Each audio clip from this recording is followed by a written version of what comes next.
एकीकरण गर्ने कार्यक्रम रहेको बेहोरा यहाँहरू सम्पूर्ण उपस्थित महानुभावहरूलाई अनुरोध गर्न चाहन्छु।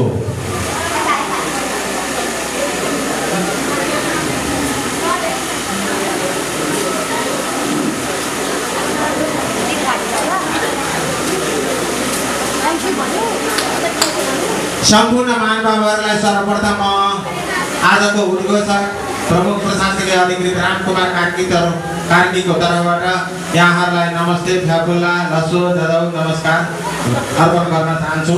अब हाम्रो कार्यक्रम सुरु हुन गइरहेको छ। आजको हाम्रो कार्यक्रम मिथिला नगरपालिकाको ऐतिहासिक दोस्रो नगरसभामा प्रस्तुत भएका नीति कार्यक्रम बजेट र महत्त्वपूर्ण प्रस्ताव उप छलफल भई निर्णय भएका निर्णयहरूको सार्वजनिकरण कार्यक्रम रहेको बेहोरा यहाँहरूलाई सम्पूर्णलाई जानकारी गराउन चाहन्छु।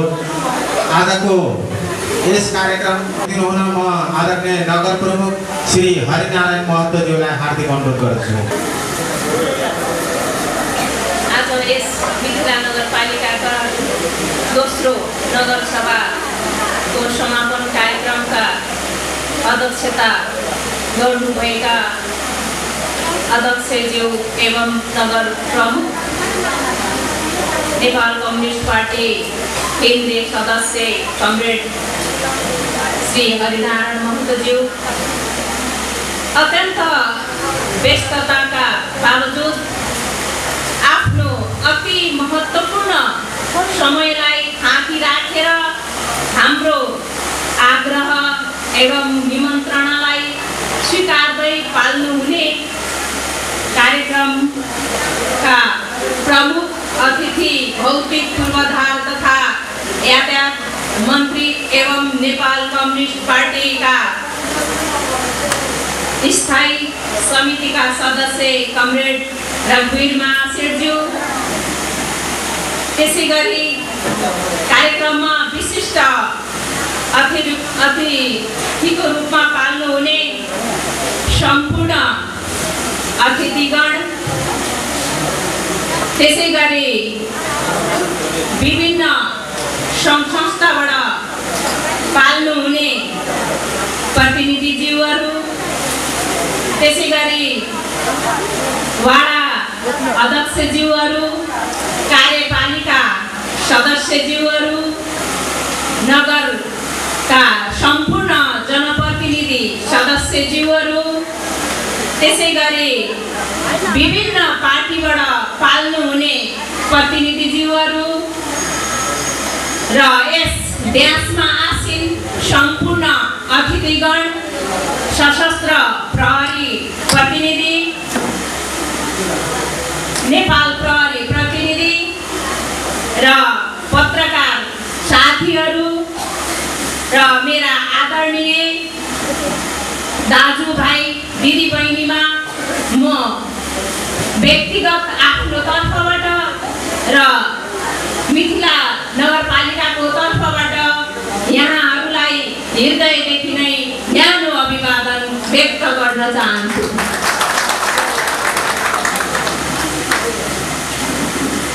आदरणीय हाम्रा नगर प्रमुखज्यूको स्वास्थ्य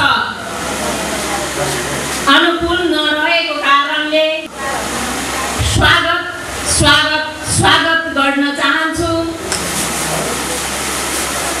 आदरणीय नगरवासी दाजुभाइ दिदीबहिनीहरू, हामी हजुरहरूकै चाहना, हजुरहरूकै इच्छा, हजुरहरूले नै चाहेको विकासलाई शिर उपर गर्दै हामी आज दोस्रो नगरसभा समापन गर्न गइराखेका छौँ। मलाई आशा छ, हुन त हाम्रा 5 वटा औँला पनि बराबर छैन, सबैको इच्छा आकांक्षा पुरा गर्न सकिएन होला। आउने विगत वर्षहरूमा पक्कै पनि हामी यहाँहरूको इच्छा आकांक्षालाई पूर्ण गर्ने विश्वास राखेको छौँ। त्यसैगरी आज महत्त्वपूर्ण मलाई लागेको छ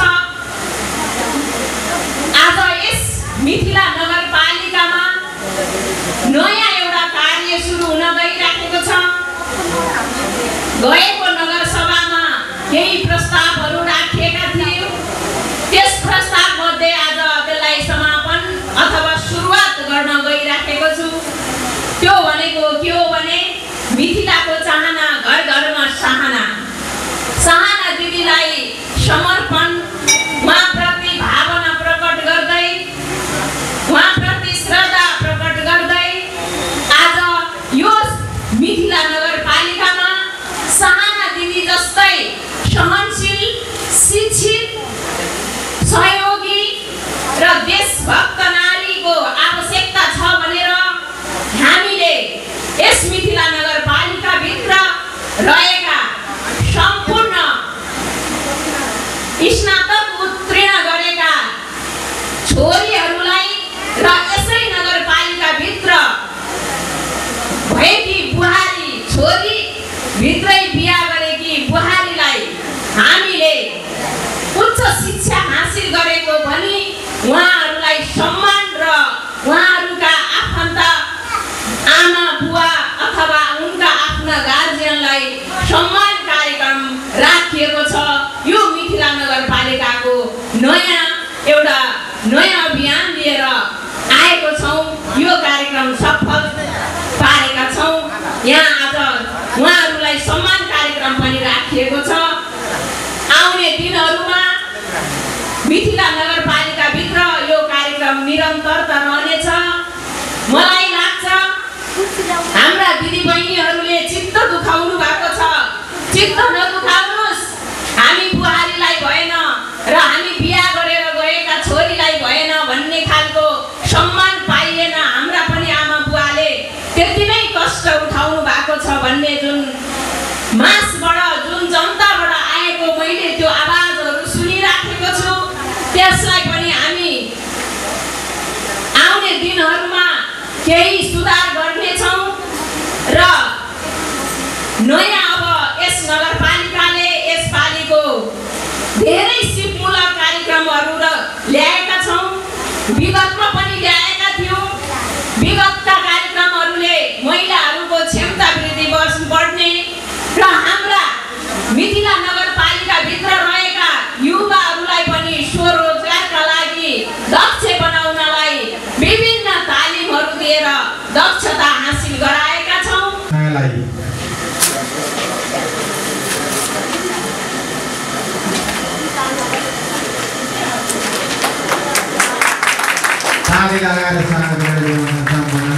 यहाँको बिचमा आउनेछ। यसपालि हामीलाई अलिकता हतार नै रह्यो, अलिकता हामीलाई चपेटा नै रह्यो। यो हाम्रो बुझाइ केही सिकाइलाई आगामी दिनमा सुधार्दै यो हामीले पाएको कार्यकालमा हाम्रो नारा यहाँ देखिरहेको छ, सफा सुन्दर समृद्ध सहर अपन मिथिला नगर। र त्यसै गरी अहिले 2 नम्बर प्रदेशले लिएको घोषणा गरेको नारा छ बेटी बचाऊ र बेटी पढाऊ। त्यसैलाई सार्थक हुने गरी हामीले राखेका छौँ। अघि नै उमेरजीले पनि भनिसक्नुभयो सबै कुराहरू। मिथिलाको चाहना, घर घरमा चाहना, त्यसैलाई सपोर्ट गर्ने गरी हामीले यो केही नयाँ कार्यक्रमहरू हामीले राखेका छौँ। अर्को प्रदेश नम्बर 2 ले लिएको छ कृषिमा आधुनिकीकरण, कृषिमा फोकस गरेको छ। त्यसैले हाम्रो अर्को नारा रहेको छ शिक्षा र स्वास्थ्यमा सुदृढता र कृषिमा आत्मनिर्भरता। यो नारालाई पनि हामीले सपोर्ट हुने गरी अहिलेका कार्यक्रमहरूमा विभिन्न किसिमका कार्यक्रमहरू समेटेर हामीले यहाँको माझमा प्रस्तुत गरिसकेका छौँ।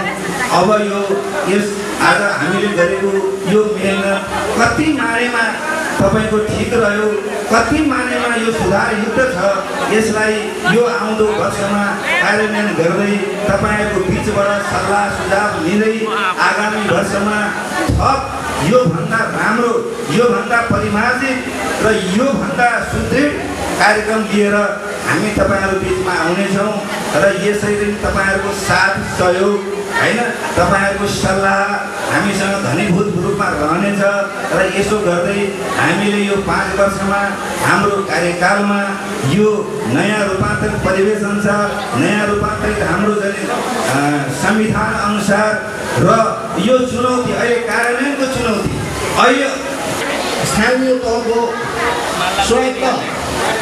स्वायत्त संस्था हो यो नगरपालिका।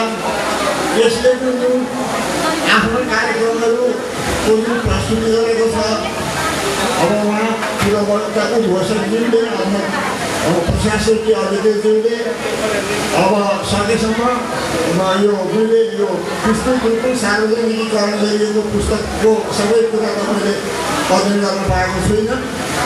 अब त्यसमा उल्लेखित कुराहरूको आधारमा उहाँले भन्नुभयो कि सम्पूर्ण वार्डवासीहरूका चाहना इच्छा आकाङ्क्षालाई हाम्रो साधन र स्रोतले भएसम्म समेट्ने गरी यो 75-76 सालको विकासको कार्यक्रम तर्जुमा गरेका छौँ भन्नुभयो। अब त्यो अध्ययनको विषय छ।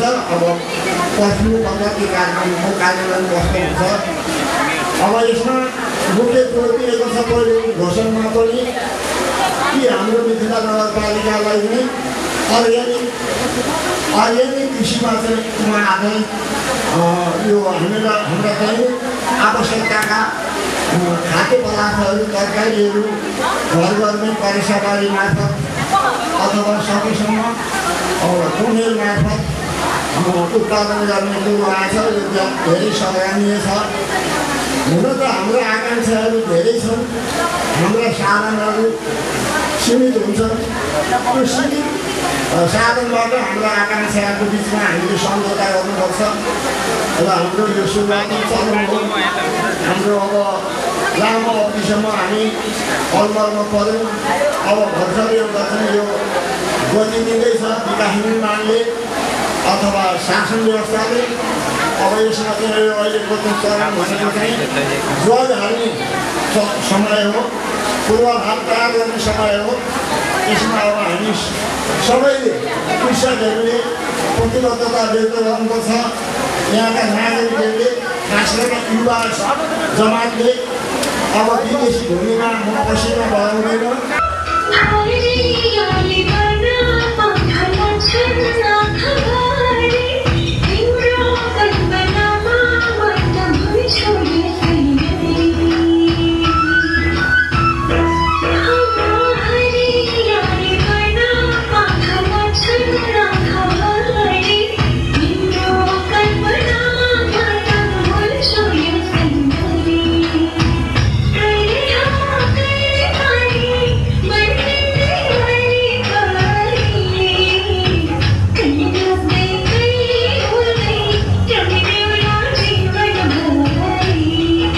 जिल्ला विकासबाट आउने 1 बोरा चामल गाविसमा आयो भने 10 बोरा चामल आयो भने 4 जाली आयो भने त्यसैमा ढुक्क भएर हामी विकास आएछ भन्थ्यौँ।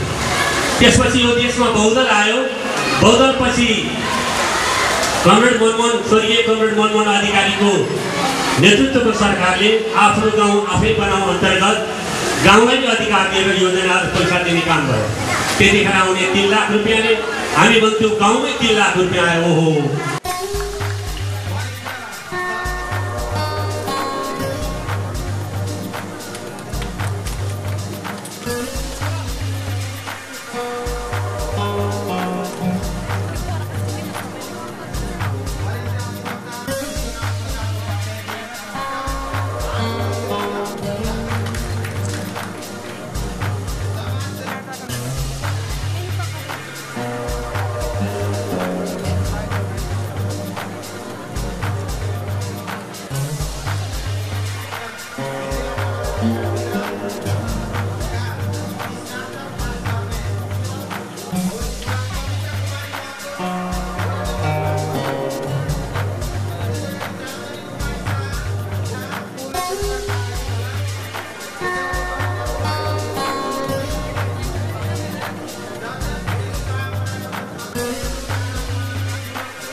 प्रमुख अर्थात् मेयर श्री हरिनारायण महतोजी, विशिष्ट अतिथि प्रदेश नंबर 2 का प्रदेश सभा सदस्य गोविंद नेपाली जी, पार्टी का संपूर्ण नेतागण, नेपाली कांग्रेस, समाजवादी फोरम, राजापा लगायत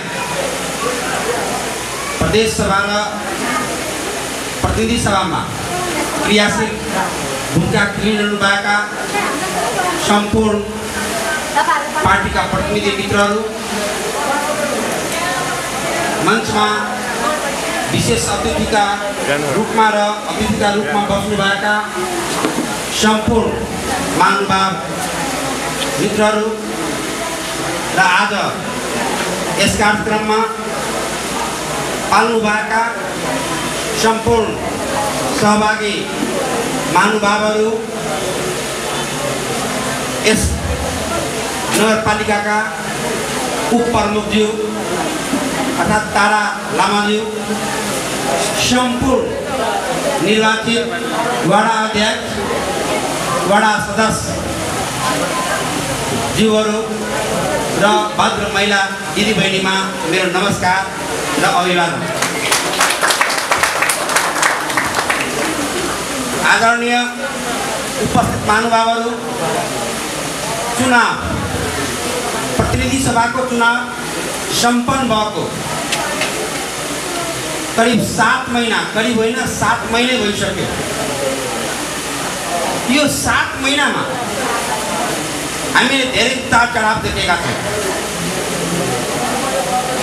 मन्सिर हामीले यो देशको आर्थिक समृद्धि कसरी बढाउने, यो देशको आर्थिक समृद्धि कसरी बढाउने, हिमाल पहाड मधेस अर्थात् सिंगै नेपालको आर्थिक समृद्धि कसरी बढाउने, त्यो सोचको साथ वर्तमान पार्टी का अध्यक्ष र सम्मान्य प्रधानमन्त्री केपी शर्मा ओलीजी चिन्तित हुनुहुन्थ्यो र उहाँले पहिलोचोटि प्रधानमन्त्री हुँदाखेरि नै जुन नेपालीहरूलाई सपना देखाउने काम गर्नुभएको थियो त्यो पुरा गर्न यो सरकारलाई उहाँले निर्देशित गर्नु। यति मात्र होइन, उहाँ सरकारमा आइसके पछाडि पडोसी देशहरूसँग चिसिएको सम्बन्धलाई पुनः पुरानै ठाउँमा पुर्याउने काम गर्नुभयो। उहाँले भारत र चाइनासँग जुन नेपालको सम्बन्ध पहिला जस्तो थियो त्यही स्थितिमा आजको दिन ल्याइसक्नु भएको छ। तपाईहरुलाई थाहा छ, यो सरकारको पहिलो भ्रमण दक्षिणतिरको पडोसी राष्ट्र भारतमा चैत्र महिनाको कति सम्झौता गर्यो। सबभन्दा पहिले फाइदा त यो मधेसलाई नै भएको छ, किनकि जति कनेक्टिभिटीहरू छ, जति सडक मार्गहरू छ, यो मधेससँग नै सम्बन्धित छ। त्यसरी अस्ति भर्खरै आषाढ 5 गते प्रधानमन्त्रीज्यू चीन जानुभयो। उहाँ आषाढ 5 गते जानुभयो, तर म तयारीको लागि 3 गते बिहानै चाइना पुगेको थिएँ। चाइनामा गएर जहाँ 21 देशका भौतिक पूर्वाधार तथा यताको मन्त्रीहरूको सम्मेलन भएको थियो। त्यही बेला हामीले नेपाल र भारत, नेपाल र चीनको बीचमा के सम्झौता गर्छौं। चाइना सरकारसँग अग्रिम रूपमा मैले विभिन्न कुराहरू गरेँ, मन्त्रीहरूसँग 1-to-1 वार्ता गरेँ र जब हाम्रो प्रधानमन्त्री 5 गते पुग्नुभयो, मैले वर्ल्ड ट्रान्सपोर्ट कन्भेन्सन अर्थात् विश्व यातायात सम्मेलन छोडेर मैले यो भ्रमणमा सहभागी भएँ। सहभागी भइसके पछाडि जुन सम्झौता भएको छ त्यो सिंगै राष्ट्रको लागि, सिंगै देशको लागि, पहाड हिमाल तराई सबैको लागि फाइदाजनक छ। यो मन्त्रालयसँग सम्बन्धित नेपाल सरकारको तर्फबाट म र चाइनाको सरकारको तर्फबाट चाइनाको पूर्व प्रधानमन्त्री जो अहिले यातायात मन्त्री हुनुहुन्छ उहाँ, हाम्रो प्रधानमन्त्री सम्मान्य प्रधानमन्त्री केपी शर्मा ओली र चाइनाको प्रधानमन्त्री सम्मान्य प्रधानमन्त्रीको रोभरमा उपस्थितमा नेपालको तर्फबाट म र चाइनाको तर्फबाट त्यहाँका मन्त्रीले सही गरे। अब सही के गरे? हामीले जे पनि गरेका छौँ राष्ट्रको समृद्धिको लागि भएको छ, मधेसको लागि भएको छ। एक नम्बर यो मन्त्रालयसँग सम्बन्धित केरुङ, काठमाडौँ, पोखरा र लुम्बिनी रेलमार्ग जोड्ने यो 5 वर्षभित्रमा। त्यो बाहेक 6 सडक कनेक्टिभिटीको हामीले पुरा गरेका छौँ, जसमा किमाथाङका धनकुटा र विराटनगर जोगबनी, दोस्रोमा लाप्चा लामामा चाइनाको बोर्डरबाट यदि सामान पठाउने हो भने एक दिनमा चाइनाबाट इन्डिया आइपुग्छ। एक दिनमा चाइनाको बोर्डरमा जति टाइम लागे पनि बोर्डरदेखि इन्डियासम्म आउनलाई एक दिन। सबभन्दा सानो बाटो बिठामोर, जनकपुर, ढल्केबार, लामाबगर र ल्याप्चा छ। 169 किलोमध्ये अहिले म मन्त्री भइकन सर्वे गराउँदैछु। बिपी राजमार्ग सिन्धुलीको बाटो तपाईँहरू जानुभयो होला, करिब 5.3 किलोमिटर सुरुङ मार्ग बनाउने बित्तिकै 37 किलोमिटर सडक कम हुन्छ। हाम्रो 1.5 घन्टा बाटो छोटिन्छ। मान्नुहोस् 170 किलोमिटर मध्ये 37 किलोमिटर कम हो भने कति बाँकी रहन्छ? 3 घन्टाको बाटो चाइनादेखि बिठामोर। यी सबै सम्झौता देशको हितमा छ। यदि आज जुन प्रकारले विरोधी शक्तिहरूले नेपाल कम्युनिस्ट पार्टी मधेस विरोधी हो जुन नारा दिएको छ, त्यसमा कुनै दम छैन। किन दम छैन भने केपी शर्मा ओलीजी जब पहिलोचोटि प्रधानमन्त्री बन्नुभयो, हुलाकी राजमार्ग जो मधेसको मेचीदेखि महाकालीसम्म लाइफ लाइन छ बनाउने काम सुरु गर्नुभयो र उहाँले मलाई निर्देशन दिनुभएको छ।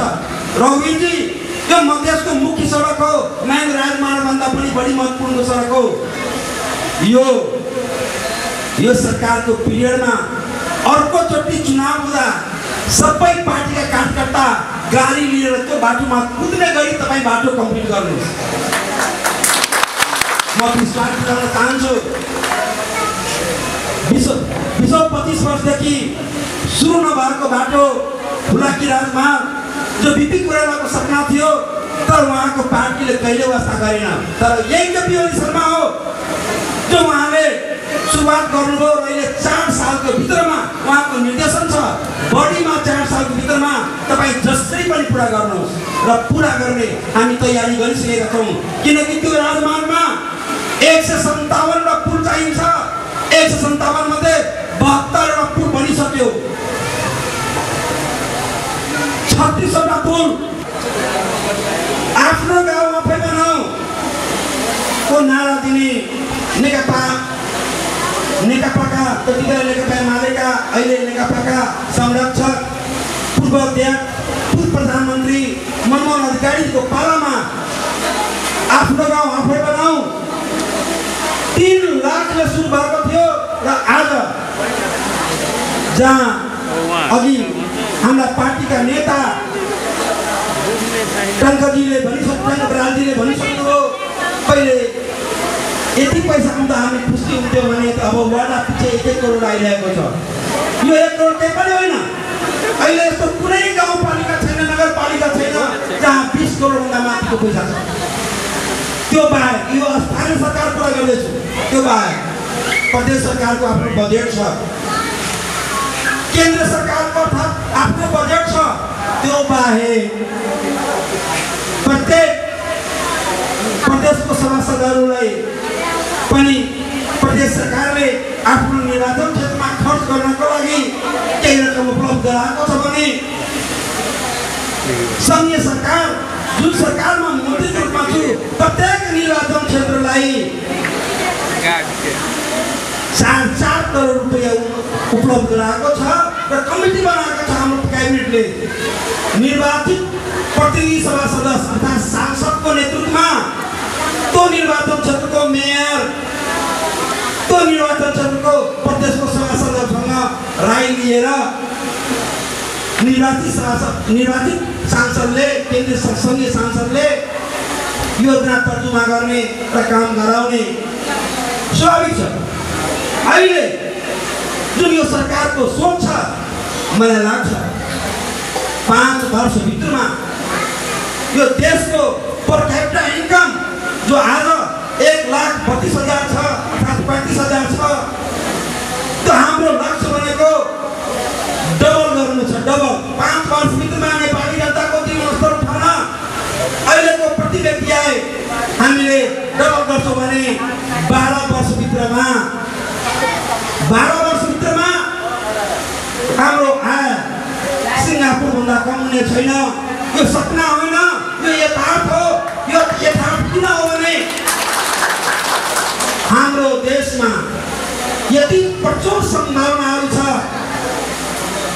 500, 600, 700 बिलियनको युरेनियम खनिज हामीले पुस्तामा मात्र फेला पारेका छौँ, पेट्रोलियम फेला पारेका छौँ, रड बनाउने, फलाम बनाउने, आइरन ओर पत्ता लगाएका छौँ। त्यस्तै हामीसँग खनिज पदार्थको अथाह सम्भावनाहरू छ, जसमध्ये युरेनियम, पेट्रोलियम र फलाम बनाउने आइरन ओर हामीले पत्ता लगाइसकेका छौँ। कुनै एउटा मात्र सुरु गर्यो भने यो देशको 700 बिलियनले त 100 वर्ष चाहिँ यहाँको बजेट अगाडि बढ्छ। त्यसै सिमेन्टमा अब हामीले बाहिरको सिमेन्ट मगाउँदैनौँ 2 वर्ष पछाडि। यो प्रचुर सम्भावनाहरू छ। त्यसैले यो सरकार कुनै झुटो नारा दिएको छैन। तपाईँहरूले सुन्नुभयो होला, जब केपी शर्मा ओली कि पहिलोचोटि प्रधानमन्त्री बन्नुभयो, उहाँले भन्नुभयो हाम्रो नेपालको, हाम्रो देशको